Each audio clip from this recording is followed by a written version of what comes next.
पर बादल सूर्य को ढक जरूर लेते हैं। तो कुछ समय के लिए सच को ढका जा सकता है, जैसे बादल कुछ समय के लिए सूर्य को ढक सकते हैं, हाँ या ना।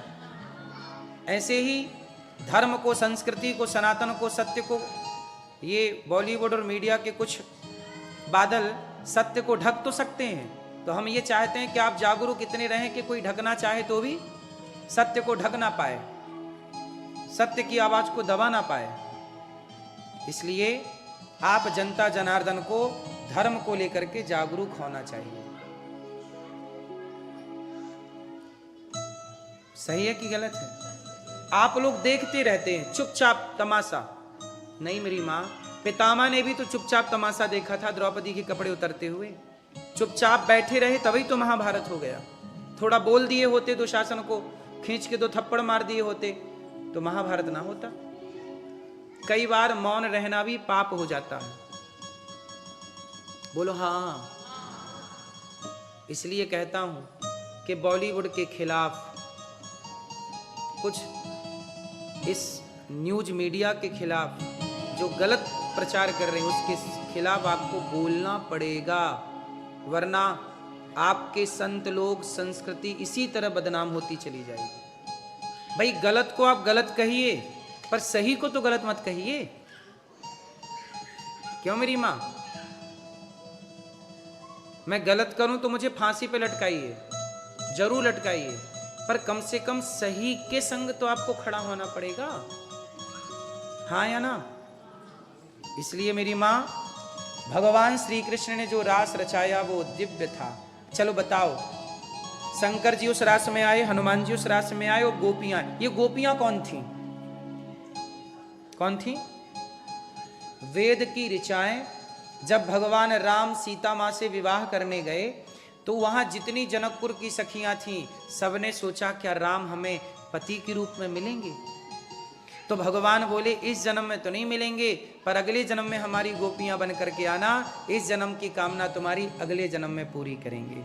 तो जो त्रेता में राम जी वनवास गए तो जितने संत लोग मिले, संत लोगों ने कहा प्रभु हमें कम मिलोगे, अभी तो आप आए कुटिया पे और जरा देर में चले गए, हमें आपके संग बैठना है, बात करना, थोड़ा प्यार करिए, थोड़ा हम तृप्त हो जाएं आपसे। अच्छा, मिलना भी कई प्रकार का होता है। जैसे हम आपसे मिले और चले गए, तो ये मिलना ना थोड़ा ऐसा रहा कि यार मिले तो पर थोड़ा बात नहीं कर पाए। थोड़ा तसल्ली से बैठते हम और आप, बात करते, हंसते, थोड़ा बातें करते, वो मिलना और अच्छा होता है। अच्छा, मिलन, गोपियों का कृष्ण से मिलन हुआ, उस मिलन का नाम रास है। अच्छा, मिलन सब प्रकार का होता है, 50। इससे ये सिद्ध हो गया कि आपके पति और पत्नी का संबंध केवल 50, 60, 70 सालों का है बस। ये स्त्री, ये पुरुष, ये हमारे साथ केवल 70, अधिक से अधिक 70, और ले तो 80 साल बस। इतने साल का साथ है। इसके बाद पत्नी का रास्ता अलग, पति का रास्ता। जब आपके जीवन में पति नहीं थे तब भी आपके जीवन में परमात्मा की कृपा थी। जब पति हैं तो भी परमात्मा की कृपा है, और जब पति नहीं रहेंगे तो भी आप अकेले रह जाएंगे, तब भी आपका साथी भगवान ही रहेंगे। इसका मतलब ये हुआ कि पति या पत्नी हमारे असली साथी नहीं हैं, हम सबके असली संगी साथी भगवान हैं। इसलिए भरोसा भगवान पर करिए। भरोसा किस पर करिए? भरोसा किस पर करिए? बोलो मेरी मां, भरोसा भगवान पर करिए। किसी पर भरोसा करने की जरूरत नहीं। द्रौपदी ने सब पर भरोसा किया, कोई नहीं आया। भगवान, हमारे भगवान हैं, उनके सिवा हमारा एक भरोसे, एक बल, एक आस विश्वास, एक राम घनश्याम हित चातक तुलसीदास।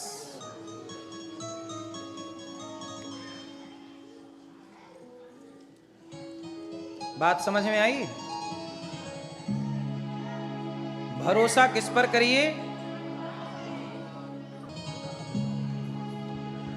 भगवान राम कुछ काम त्रेता में नहीं कर पाए तो भगवान राम ने द्वापर में काम किया। राम को कृष्ण बन करके आना पड़ा। क्या बन के आना पड़ा? क्यों बन के आना पड़ा बताओ? भगवान राम ने जो काम किया, कुछ लीला रह गई। जैसे भगवान राम से कोई काम रह गया, जैसे जामवंत जी, राम के संग कौन थे? जामवंत जी। सुंदरकांड में आप पढ़ते हैं ना, जामवंत के वचन सुहाए, सुनि हनुमंत हृदय अति भाए। तो ये जो जामवंत जी हैं, जामवंत जी की बेटी थी जाम्बवती। जाम्बवती ने कहा कि प्रभु आप मेरी बेटी से विवाह कर लीजिए, आप मेरी बेटी से क्या कर लीजिए?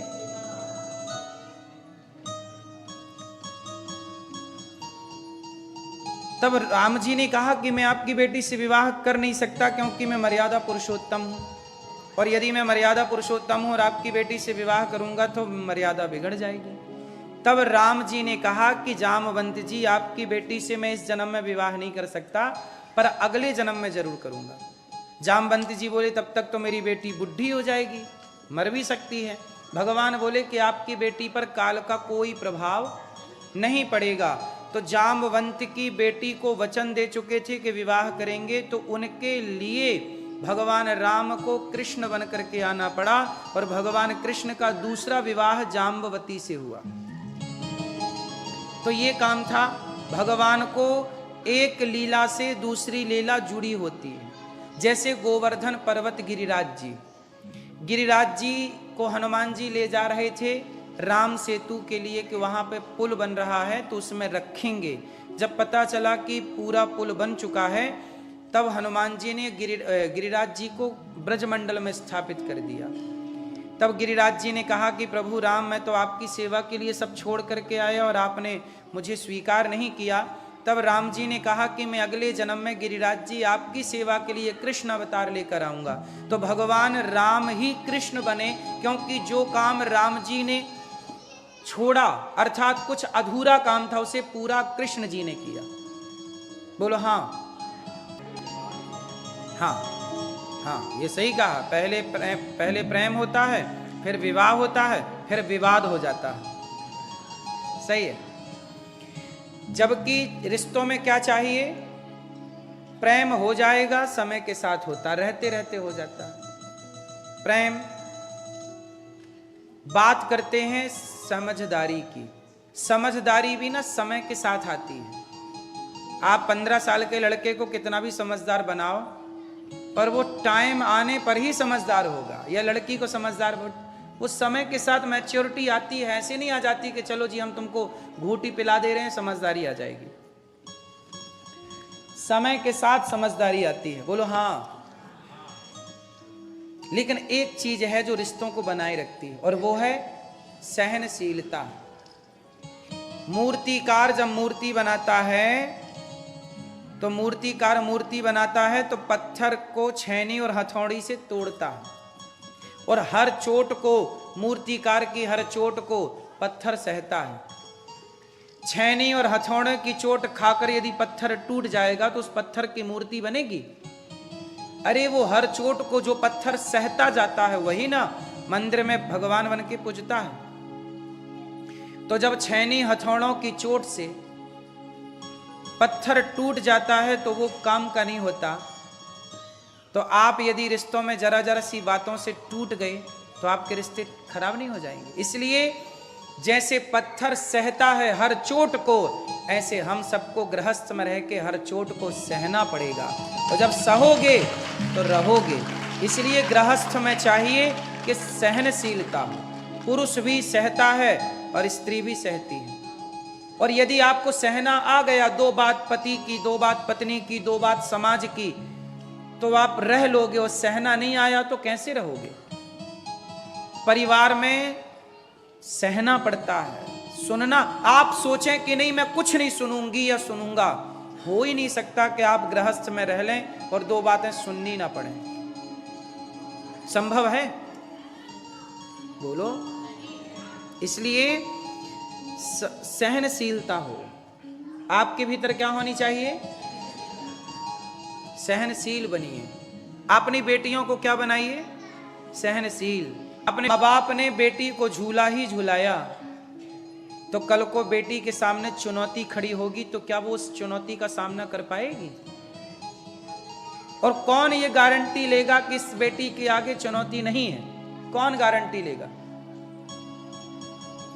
लिख के दो कि आप अपनी बेटी को साइन करके देना कि हाँ बेटी तेरे सामने कोई चुनौती नहीं आएगी, मैं लिख के देती हूं या देता हूं। कौन माँ बाप लिख के दे सकते हैं?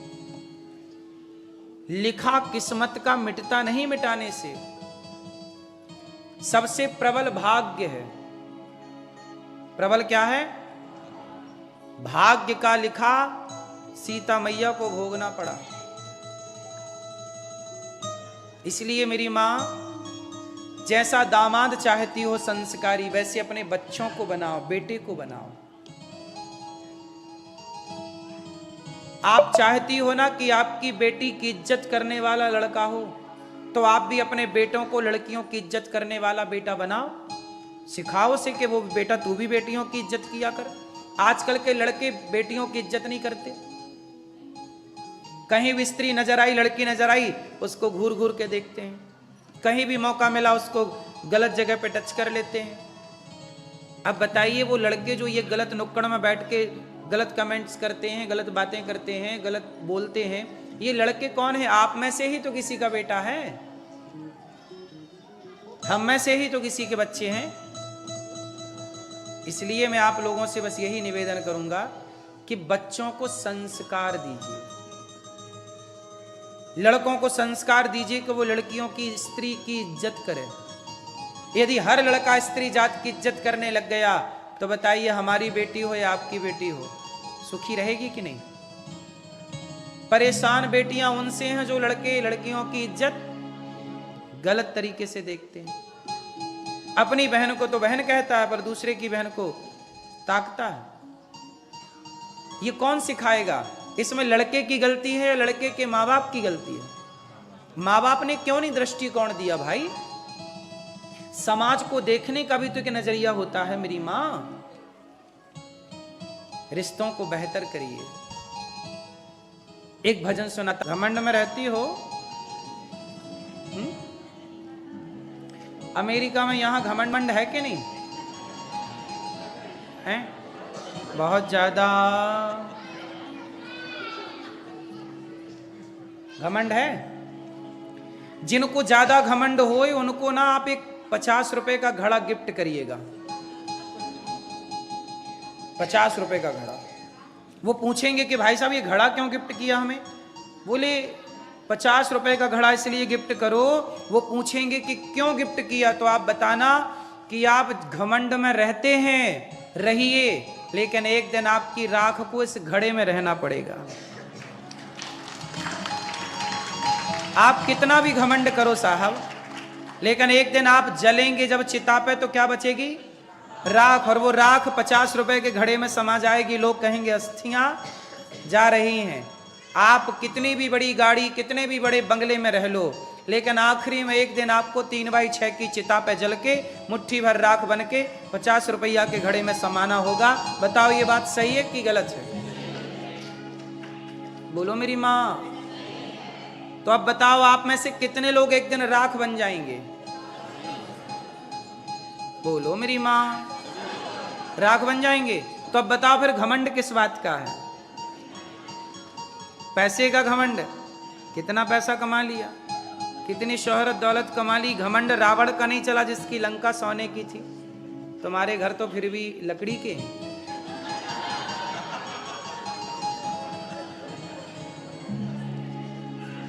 आपके घर काय के हैं और रावण के काय के थे? सोने के घर वाले का घमंड नहीं चला तो लकड़ी के घर वाला घमंड में घूम रहा मेरा।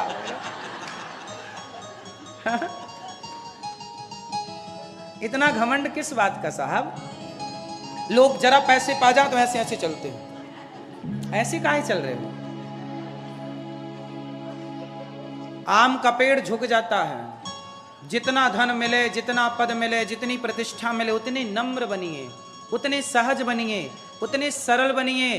अकड़ किसकी रही है कि तुम्हारी रहेगी? अकड़ तो मुर्दे में होती है। झुकता वही है जिसमें जान होती है, अकड़ खास मुर्दे की पहचान होती है। अकड़ तो मुर्दे में है। यदि आप अकड़ रहे हैं तो आप जिंदा ही मुर्दा हैं। 4 पैसा मिला है, ईश्वर ने दिया है, उस पैसे को समाज की सेवा में लगाओ, अच्छे कामों में लगाओ, किसी की सेवा में लगाओ। पैसा आपका धरा धरा सब पड़ा है, अरे वो पैसा किसी, इसलिए दास अनिरुद्ध गौरी गोपाल आश्रम में हम सेवा करते, 300 वृद्ध माताएं रहती हैं। हमें अच्छा लगता है कि कमा कमा के हम माँ की सेवा कर रहे हैं। कमा कमा के 150 बच्चे गौरी गोपाल में पढ़ रहे हैं, हम उन बच्चों को पढ़ाते हैं। हम ये बच्चे देखिए टीवी पे, आप देखिए, ये गौरी गोपाल आश्रम के बच्चे हैं। इन बच्चों को पढ़ाना लिखाना हमें अच्छा लगता है, पूरी परवरिश। आप भी कुछ अच्छे करो ना मेरी माँ। अपने लिए तो चिड़िया भी दौड़ती है और अपना पेट तो कुत्ता बिल्ली भी भरते हैं। सभी में बांट कर खाए उसे इंसान कहते हैं, पराया दर्द अपनाए उसे इंसान कहते हैं। यूं भरने को तो पक्षी भी अपना पेट भरते हैं, सभी में बांट कर खाए उसे इंसान कहते हैं।